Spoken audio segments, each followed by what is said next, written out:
মানে পাগল হয়ে গেলি নাকি?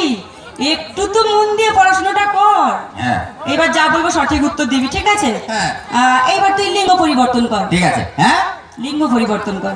ওইটা বাদ দিয়ে বল। কেন? এই সব শেষ করবে না। এই এটা কি? লিঙ্গ পরিবর্তন করবো নি। এই এই দিদিমণি এ বাজে ব্যাপার। তুই সোজা হয়ে দাঁড়া।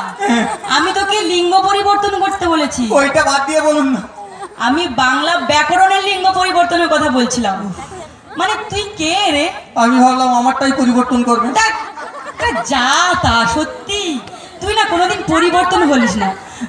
আচ্ছা, এবার বাংলাতে মোটামুটি সবাই বুঝতে পেরেছে তুই কেমন।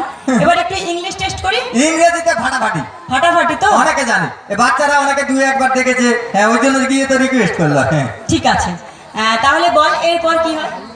বি। Very good. এবার বল বিয়ের পর কি হয়? ফুলসজ্জা।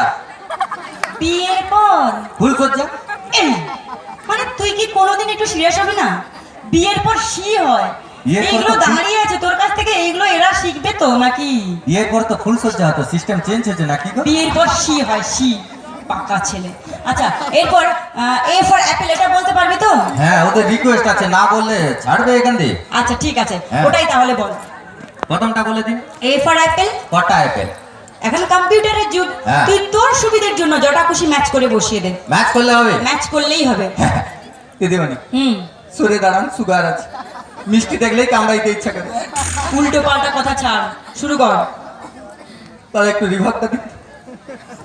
কি অবস্থা?